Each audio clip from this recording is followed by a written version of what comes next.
Alam po natin na ito ay salita ng Diyos at ang salita po ng Diyos ay wala pong hypocrisy.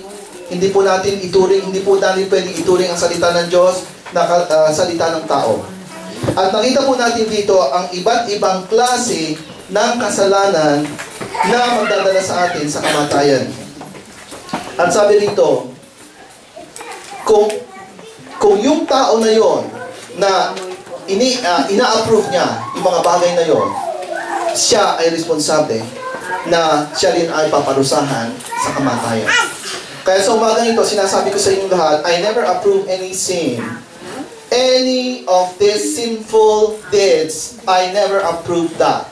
And I would like to tell you that this church has to be holy, whether you like it or not. Your pastor will always be angry when I know that you are sinning.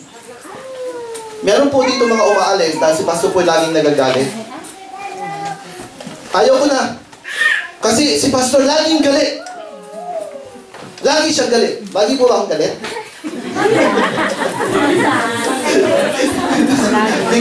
Biglang siya. Okay. Alam niyo po, si Jesus, alam niyo ba pagharap niya mga Pharisees, nanginginig siya sa galit. At ang tawag siya sa mga Pharisees, ano? Hypocrite! Yun po ang tawag niya sa mga Pharisees. Kasi yung po mga Pharisees po, yan po yung mga banal na banal. Makikita po mo yan. Alam niya ang book of the law. Ha? Yung apocryphal book, yung book of the law, alam na memorize nila yan. Okay? Pero, ang tawag sa kanila ng Panginoon, hypocrites. Para daw silang whitewashed tomb. Ano yung whitewashed tomb? Yung pong tumba, sa atin po, anong tawag doon sa tumba? Nicho, na puting-puti sa ibabaw, pero ang laman po ay bulok na bangkay. Ayaw ko po na iglesyang ito ay magpapatuloy na lumalakad sa ganung klase ng paglakad. At sa umagang ito, nililinaw ko po sa inyo, Pastor will be happy if we all are living in holiness. But Pastor will be angry if you will continue doing your sins. Because I myself will be accountable. Ang dapat lamang po nating sundin ay ang ehemplo ni Jesus Christ. Kahit po, kukunti tayo. Pero alam niyo po, tinanong ko sa Panginoon, give me a sign kung tama ang ginagawa namin dito sa lugar nito. Kasi po nako-confuse ako. Dahil mahal na mahal ko yung mga tao na yan. Sila po yung nakikita nyo dito every Sunday. Nagmi-minister, nagseserve ng communion. Bakit tinatanggal ng Panginoon? Na-confuse po ako. At alam niyo po, hindi po ako nagtanggal. Ang salita po ng Panginoon ay napakalinaw.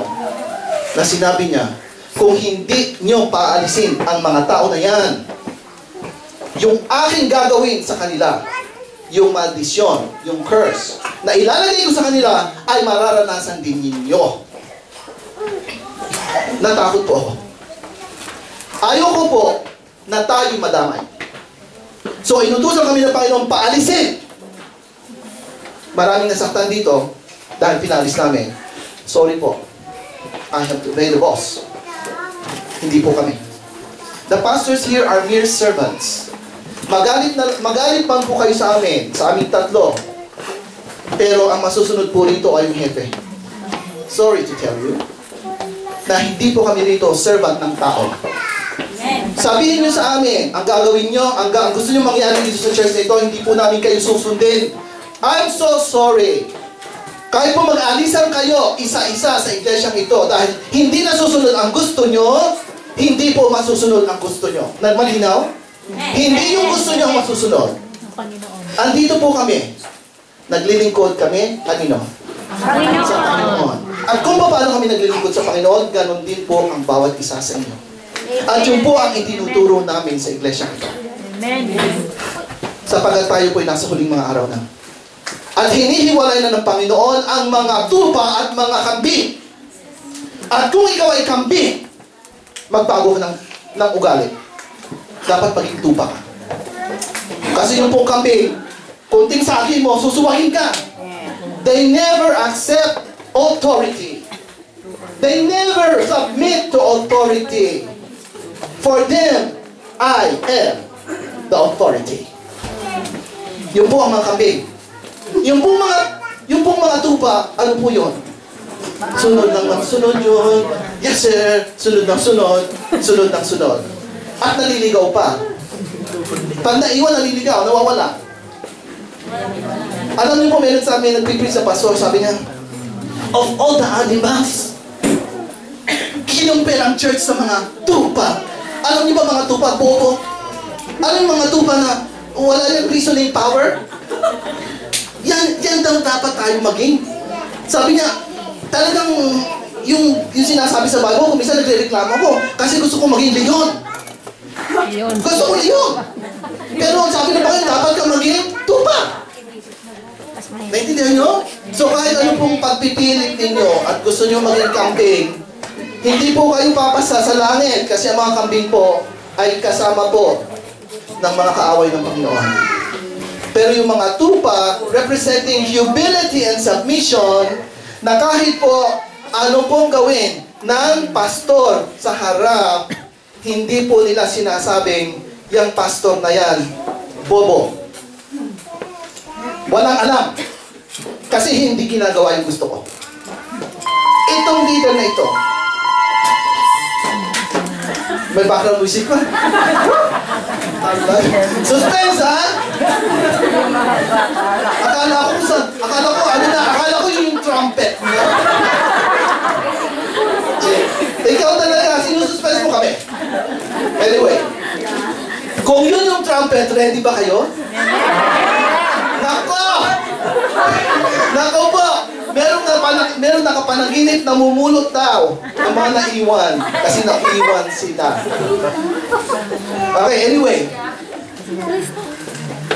Ang Panginoon po ay nabuhay sa mundong ito upang sundin natin ang kanyang ehemplo. And this morning, sinabi po rito, during the days of Jesus' life on the earth, He offered up prayers and petitions. Marunong po siyang manalangin at alam po niya na i-offer sa Panginoon yung kanyang mga petitions with tears and cry, with fervent cry and tears. Kaya po, sa umagang ito, hindi ko po alam kung anong petition sa puso nyo, pero sinabi ng Panginoon, I already have done it. Amen. Kaya tanggapin niyo yan. Kapag ang Panginoon ang usap, alam nyo, paniwalaan nyo lang. Kasi kapag pinag-usapan namin yung mga prayers na na-answer at yung mga prayers na hindi na-answer, it's because of us. We don't believe. Andiyan na yung answer, ay hindi yan, mali. Gusto ko yun. So, sorry. Hindi ang gusto ko, hindi ang aking hindi ang petition ko, hindi yan.